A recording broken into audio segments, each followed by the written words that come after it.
안녕하십니까, 이혜란입니다. 오늘도 역시 유럽에서 보도되고 있는 북한 소식을 전해주신 우리 박상모 박사님 모셨습니다. 참 슬픕니다. 대한민국과 관련된 소식들을 외신을 통해서 들어야 되는 이 슬픔은 정말 나라 잃은 백성이라는 느낌이 듭니다. 어제 대한민국 정부가 변희재 미디어워치 고문을 구속을 했습니다. 난 세상에 뭐 명예훼손했다고 잡아가는 사람 처음 봤어요. 네, 오늘 독일 통일정보연구소의 소장님이시자 앞으로 이제 저희들이 개교하게 될 자유통일 칼리지의 학장님이신 박상봉 박사님 모셨습니다. 안녕하세요, 박사님. 네, 안녕하세요. 예. 오늘 뭐 월스트리트 저널이 좀 충격적인 보도를 했네요. 예. 뭐라고 했나요? 유럽에서는 이미 뭐 벌써 한 달 전에 나온 내용인데 뭐 폭스도 그랬지만 예. 과연 지금 미북 정상회담에 대한 여러 가지 보도가 있는데 워싱턴 정과뿐만 아니라 월스트리트 저널 이런 네. 폭스나 이런 매체에서 과연 대한민국 정부는 네. 북한 편이냐 미국 편이냐 네. 오히려 또 아주 노골적으로 문재인 대통령은 북한과 같이 있으면 안 된다라는 보도까지 나올 정도로 예. 그런 얘기 뭐 보도가 나왔지 않습니까? 예. 뭐 그럴만 하겠네요. 청와대에 지금 대변인으로 활동하는 김의겸이었나요? 김의겸. 예, 네. 대변인이 한겨레 기자 출신이시죠? 기자 출신. 예. 예. 이 사람이 무슨 뭘 써서 보낸 거 보니까 언론들을 완전히 언론의 자유를 완전히 말살하대요. 그래요? 국익에 해가 되는 이런 언론 보도를 한다고 조선일보에 몇 가지 이 뉴스 타이틀들을 빼다가 이렇게 신뢰를 들면서 언론의 재갈을 물리고 있더군요. 뭐 보도 지침을 주는 겁니까, 뭡니까? 그런 거를 하게 되면 앞으로 다 보도 지침 정도가 아니라 협박이죠. 처벌하겠다. 그건 아니 한겨레가 옛날에 국익에 해가 되는 보도를 계속 한 거는 뭐예요? 그러니까요. 쪼르르 달려갔다 이런 거를 막 이렇게 써붙였더라고요. 역사에 기록될 만한 일들을 벌이고 있군요. 네. 그래서 이제 폭스뉴스는 완전히 문재인은 김정은과 한편이다 이런 식으로 이제 얘기를 했고요. 영국 BBC는 그때 그렇죠. 문재인은 천재인가 외교적 천재인가 공산주의자인가 이렇게 그렇죠. 하지 않았습니까? 그러니까 이건 고영주 변호사님께서 그렇죠. 공산주의자라고 하셨지만 그분만 그렇게 보시는 게 아니고 저도 그렇게 보이고요. 저도 그렇게 보입니다. 예, 또 잡아갈라. 예, 잡아가려면 잡아가고요. 오늘 제가 나왔습니다마는 미국이 오늘 프랑크푸르트 알게마인의 보도군요. 북한 정치범이 8만 명에서 12만 명이 있다. 이제 프랑크푸르트 알게마인가 보도를 했는데. 네. 더 될 것 같은데요. 어쨌든 보도 네. 내용만 본다면. 근데 이제 그 안에 이제 종교인도 있고. 근데 이제 백악관 샌더스 대변인이 국무부에서 그 보도를 했는데 샌더스 대변인은 그럼에도 불구하고 미북 정상회담 싱가포르 회담에 대한 준비 작업은 차질없이 진행 네. 하고 있다. 그걸 보면서 또 그와 동시에 6월 7일 이제 아베 총리가 가잖아요. 네. 백악관에서 이제 트럼프와 아베 간의 미일 정상회담이 있습니다. 네. 그것도 언급했습니다. 6월 7일 백악관 미일 정상회담도 남북 정상회담이 아니죠. 미북 정상회담 준비 작업의 일환이다. 이렇게 보도를 했습니다. 아, 그렇군요. 그래서 제가 이걸 보면서 이렇게 내가 해설을 여기다 곁들였는데 우리 문재인 정부는 남북 정상회담이 있으면 김정은 비맞추기에 아주 바쁩니다. 그렇죠. 예. 한미 연례 훈련도 연기하고 하기를 요청했고 예. 대북 전단도 살포하지 말아라. 네. 태영호 공사도 활동을 좀 하지 자제해라. 말아요. 그리고 또 뭐 탈북 정어분들도 보내줄 수도 있다. 뭐 조미 정상회담이다 이런 얘기를 하지 않습니까? 또 북한에 생존해 있는 국군포로 납북자 문제는 물론 최근 억류된 걸로 알려진 6명 내지 7명의 우리 대한민국 국민에 대해서는 언급조차 하지 않습니까? 그렇죠. 미국은 벌써 이 과정에서 3명의 뭐 한국인 미국인이죠.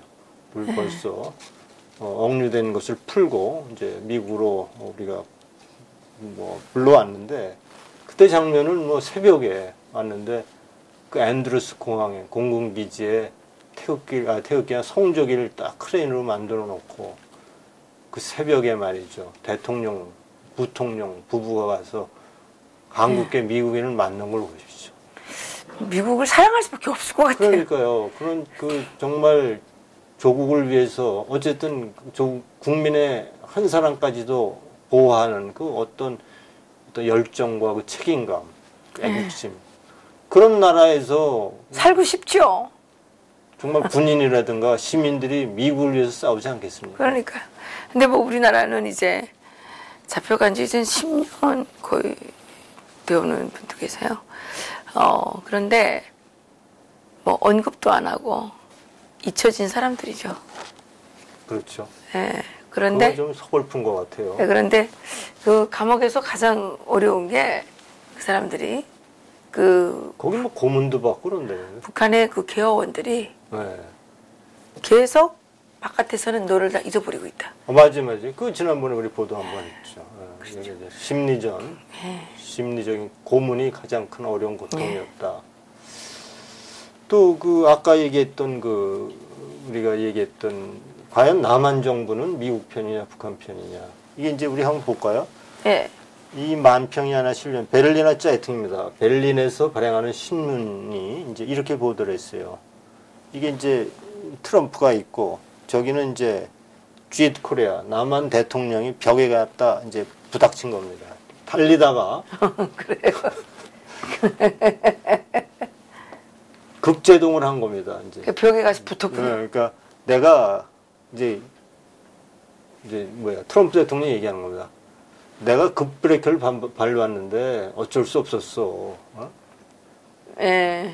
그렇게 얘기하는 겁니다. 근데 이제 남한 대통령은 이제 벽에 가서 급제동하기 때문에 가서 이제 찰싹 붙어가지고 둘러붙은 그런 만평인데요. 예. 저거죠. 이제 미북 정상회담, 싱가포르 회담을 취소하지 않았습니까? 그날에 실린 보도입니다. 근데 그거보다 한 달 전에, 그러니까 남북 정상회담이 있던 날 만평을 한번 볼까요? 밑에 보면 이거죠. 더 이거죠. 예. 이게 이제 내려보시죠. 우리 그 내용을 좀 보게. 이게 이제 슈프트닉 도이칠란트라고 하는 신문의 보도인데, 슈프트닉은 사실은 러시아 매체입니다. 러시아 매체가 독일에서 하는 매체 방송입니다. 예.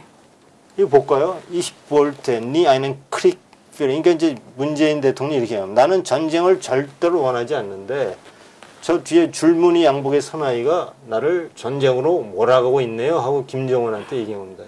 공동 식수를 하면서 네. 그 문재인이 이런 겁니다. 이자는 스스로 전쟁을 일으키지도 못합니다. 그저 자신의 주가만 높이려 합니다.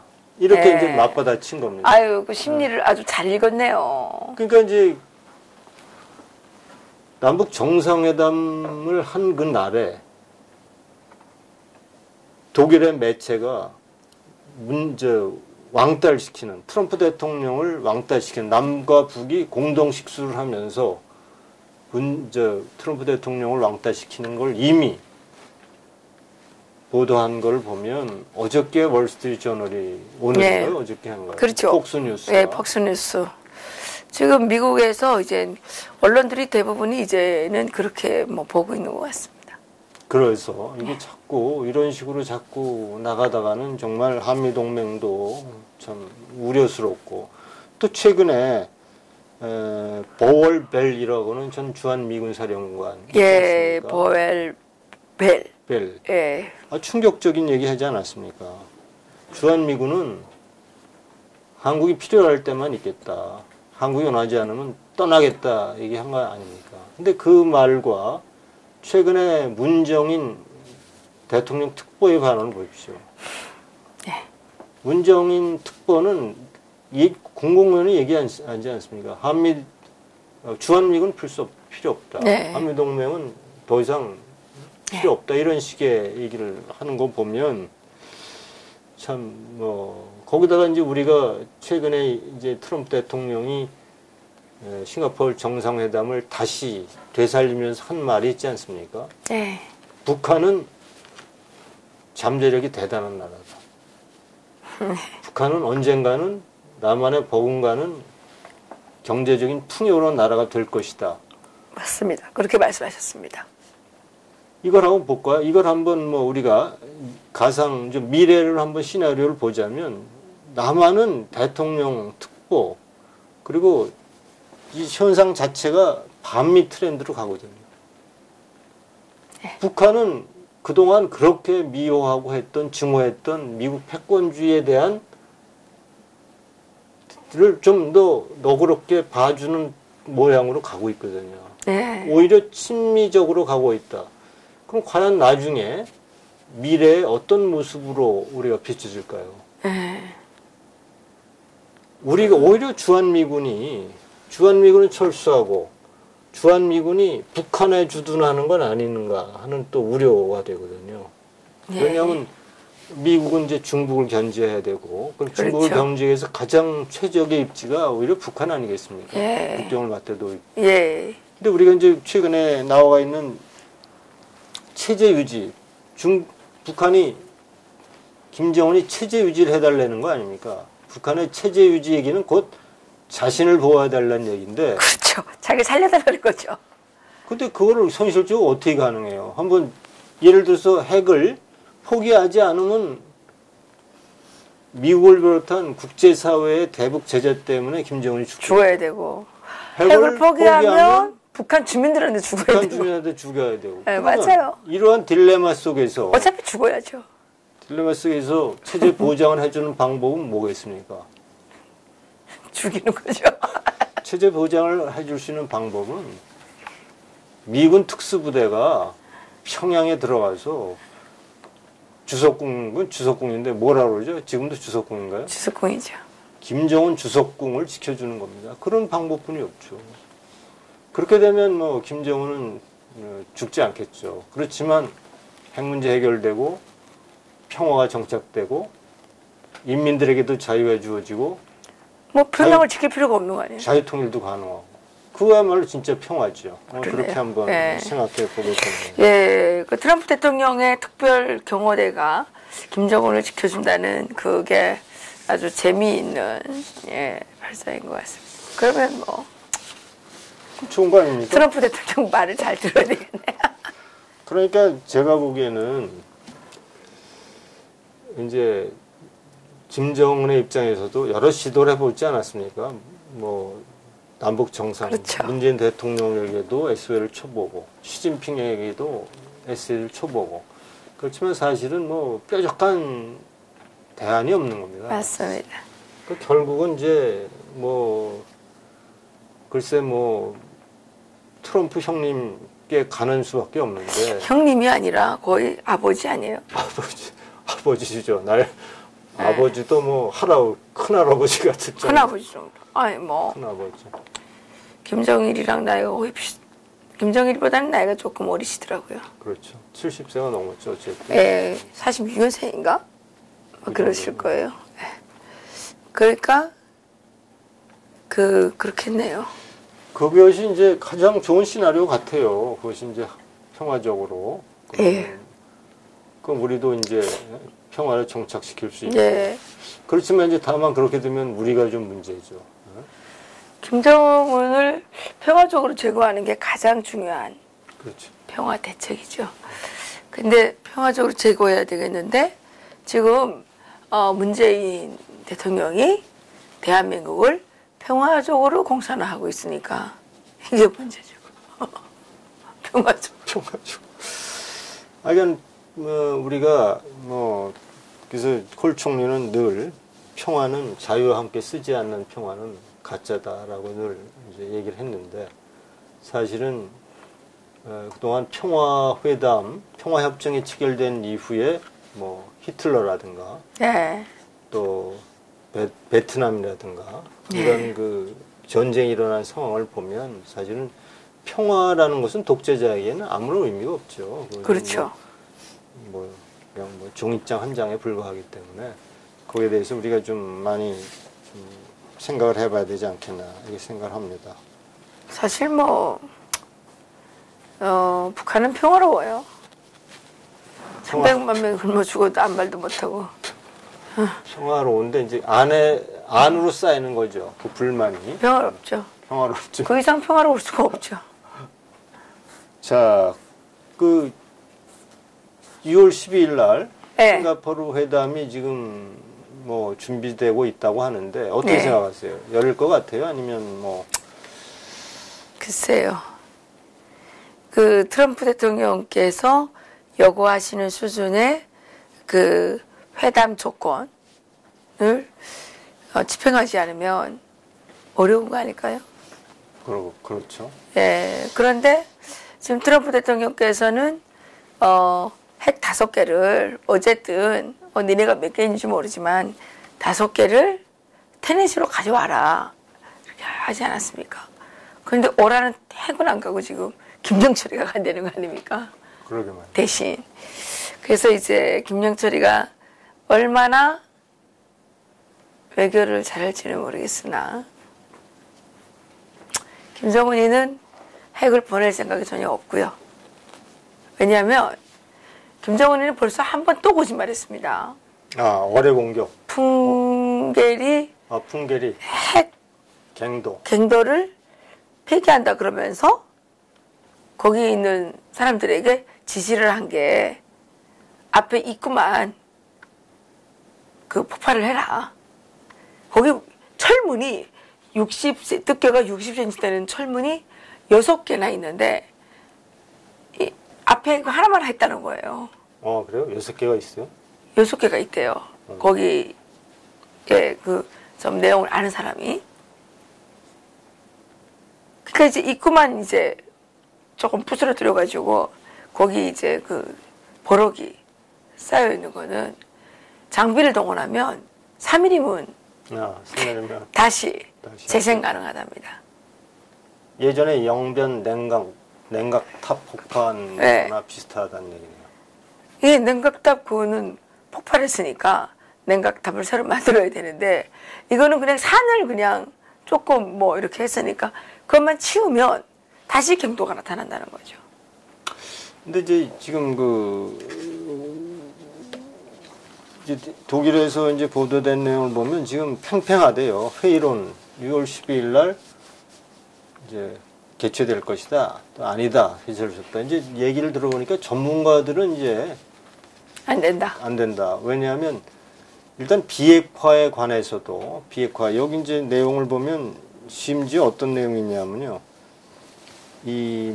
북한이 얘기하는 비핵화에는 이런 것이 들어있답니다. 이게 이제 디벨트지가 5월 24일을 보도한 건데, 그러니까 북한은 한반도의 완전한 비핵화를 어떻게 이해하고 있냐면 우선 핵을 장착할 수 있는 주한 미군의 무기, 잠수함, 군함, 전투기의 철수는 물론 북한을 사정권에 두고 있는 오키나와, 일본, 괌, 심지어 하와이에 있는 핵무기까지 철수하는 것을 의미해 왔다고 보도한 겁니다. 얘네가 거의 뭐 미국 수준이네요. 그러니까 이렇게 생각하는 가격 때문에 이것은 지금 어떻게 보면 어렵죠. 굉장히 어렵다. 김정은이가 지금 통이 크네요. 그러니까 이제 그동안 보여주었던 대화와 화해 전술은 종전선언과 미국 민 유엔과의 평화협정을 체결하기 위한 일부 쇼였다. 예, 그렇죠. 그렇지만 이 디벨트가 또 얘기하는 결론적으로 그렇지만 트럼프를 배제한 모든 과정은 무의미하다. 이렇게 나왔습니다. 그리고 여기에 참 남한이 같이 협조해주고 있는 것도 이것은 문제다 하는 얘기를 이건 디벨트의 논설실장 토스탄 크라우엘 이렇게 기사를 쓴 겁니다. 이런 얘기를 좀 하고 그다음에 이제 또 하나는 이제 또 이제 회의론 중에 하나가 이게 이제 6월 7일 날 이제 미일 정상회담이 예정돼 있는데 거기서는 이제 또 납치자 문제라든가 또 생화학 무기 이런 것까지 그러니까 미국의 입장에서는 또 일본의 입장에서 또 트럼프 대통령에게 얘기하고 싶은 것들까지 이제 우리가 이제 거론된다고 하면 이런 협상 6월 12일이니까 그 사이의 기간이 너무 짧다는 거예요. 그러니까 전문가들의 입장에서는 되더라도 6월 12일까지는 물리적으로 불가능하다. 되더라도 연기될 것이 맞다. 물론 뭐 트럼프 대통령은 또 김영철이 가갖고 뭐 김정은의 친서를 갖고 간다고 하니까 예를 들어서 뭐 김정은의 입장에서는 뭐 모든 걸 포기하고 자신의 목숨만을 부지하고 싶은 생각도 있겠죠. 그게 되면 또 극적인 타결도 있을 수 있고 하여간 여러 가지 아직 물론 이제 아직도 뭐 우리 대화 중에 정상회담이 있는 중에 어뢰 실험 발사도 하고 이런 풍계리 핵갱도도 그렇게 거짓으로 그거 보면 또 뭐 타협이 안 될 수도 있겠지만 또 다른 한편으로는 또 막다른 골목에 몰린 김정은이 항복하든가 이제 덤벼들든가 할 텐데 네. 그것은 이제 우리가 또 나중에 이제 지켜보면 될 것 같습니다. 네. 어쨌든 운명의 시간이 다가오는 것만은 분명합니다. 그렇죠. 그죠? 네. 이제 어떤 결과가 날지는 뭐 저희들이 점쟁이가 아니니까 잘 모르겠는데 어쨌든 김정은은 지금 자기가 김정은이가 죽어야만 하는 명분을 계속 쌓고 있는 것이고. 아주 걱정인 것은 어쨌든 이 세계는 중국조차도 뭐 이 싸움이 어쨌든 미중 간의 이적을 둘러싼 패권 싸움하고도 연결이 된다고 한다면 최근에 우리가 일어나고 있는 일련의 과정을 보면 중국조차도 미국의 어떤 무역 보복이라든가 미국의 어떤 보복 그리고 미국의 압력에 굴복하는 모습을 계속 봐오지 않았습니까? 그렇죠. 결국 우리가 국제 정치는 현실주의 국제 정치. 그렇죠. 그리고 강대국이 주도하는 근데 이제 강대국이 주도하는 국제 정치를 비극이라고 이제 미어 쉐어먹에서 얘기를 하는데 그럼 강대국이 주도하는 정치가 아닌 약소국이 주도하는 그들이 약소국이라고 그동안에 얘기하면 카다피라든가 후세인이라든가 네. 김정은이라든가 이런 사람들은 뭐 그럼 도덕적이고 민주적인가요? 그렇지 않잖아요. 근데 그 사람들은 또 주도할 수가 없잖아요. 주도할 수도 없고. 그 어차피 미국이 주도하는 이 국제 질서에 편승하면 편승하는 나라와 편승하지 못하는 나라에 우리가 과거에 그러한 그 미래를 받지 않았습니까? 운명을 보지 않았습니까? 그렇죠. 그러니까 우리도 이번 기회에 정말 미국이 주도하는 이 흐름에 미국이 주도하지만 거기에 다 국제적으로 선진국이 다 동참하는 거 아닙니까? 네, 영국, 그렇죠. 뭐 유럽 네. 거기에 우리가 같이 힘을 보조를 맞추지 않으면 대한민국이 또 과거에 일제 식민지배 같은 그러한 그 불운을 당할 수도 있다. 네, 그렇죠. 그렇죠. 이번에는 일제 식민지 때보다 더 어려워질 것 같아요. 예, 그래도 그때 일제는 시장 경제를 도입해서 물론 군국주의, 제국주의 쪽으로 가긴 했지만 지금 중국은 일당국 독재 공산당 국가 아닙니까? 지금 중국에 호박수고 돼지우려 막 들어가는 거죠. 참. 그런 뭐 중국에 예속되는 그 불행한 사태는 막아야 되겠죠. 그렇죠. 네. 중국에 예속되고 북한에 예속돼서 북한과 단일화된 어떤 공산 체제를 세우려고 하는 뭐 이 사람들의 문제인 것 같아요. 어쨌든 김정은은 죽을 명분을 열심히 쌓고 있고, 예. 트럼프는 김정은을 죽일 명분을 때릴 또 명분을 계속 쌓고 있고, 문재인은 계속 탄핵당할 명분을 지금 쌓고 있는 거죠. 네? 아이고, 명언을 하셨네. 그렇잖아요. 셋이 지금 명분을 열심히 쌓고 있어요. 문재인은 쫓겨날 명분을 열심히 쌓고 있고. 박근혜 대통령보다 더 비참하게 쫓겨날 것 같은데요. 아, 뭐 그런 불상사는 없도록. 그러니까 이제 우리가 바라기는 이제 정신을 차리고. 왜냐하면 박근혜 대통령 때는 언론들이 그렇게 뭐 사기를 치거나 이런 게 없었잖아요. 그런데 이거는 지금 언론이 계속 사기치고 그러니까 지지율 조작하고 이러다가 사람이 많이 섞이면 정말 많이 화나거든요. 그리고 그게 이제 화난 사람들의 그 분노가 한꺼번에 폭발할 때는 어떤 일이 일어나는지 모르죠.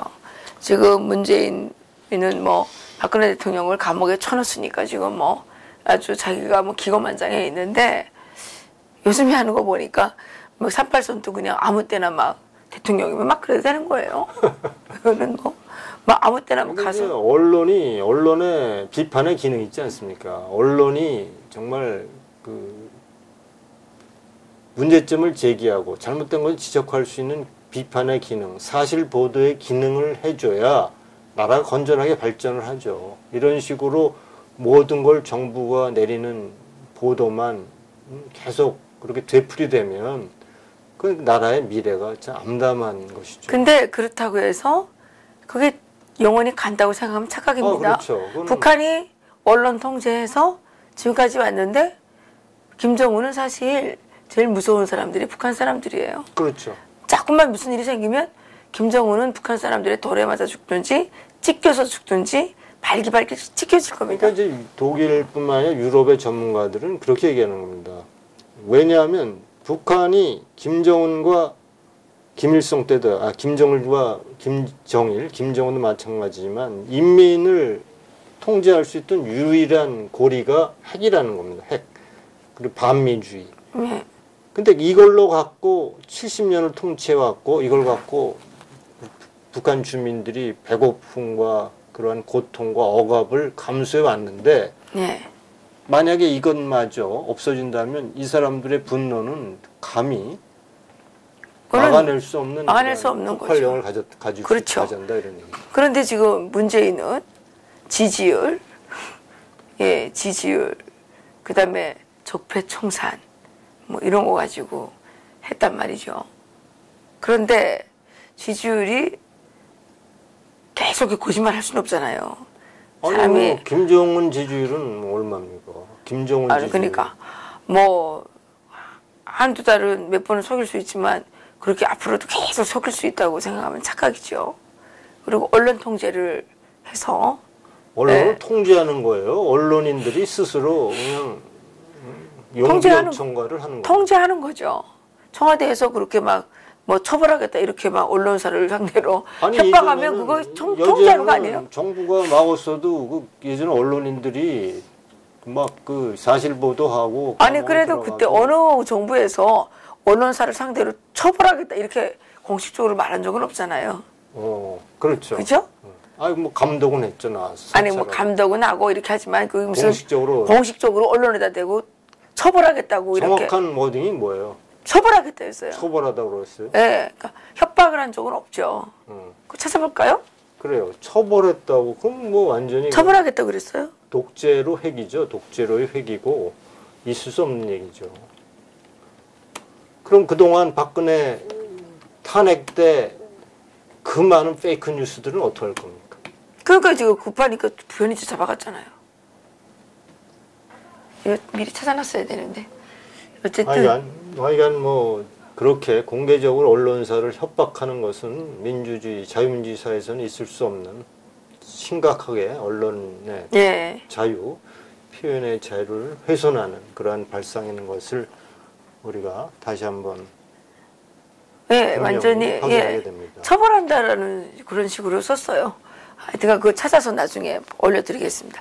어쨌든 그 언론의 재갈을 물리고 뭐 지지율은 계속 조작을 해서 83% 뭐 이 말이 됩니까?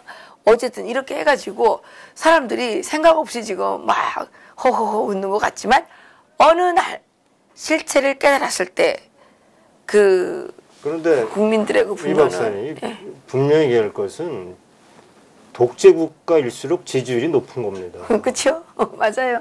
아니 어느 나라에서 민주주의 국가에서 자유민주 국가에서 지도자가 70% 80%는 나라 어디 있어요? 70% 80% 90%는 중국, 러시아, 히틀러, 북한 같은 나라에만 있지. 미국, 영국, 독일, 프랑스 다 보십시오.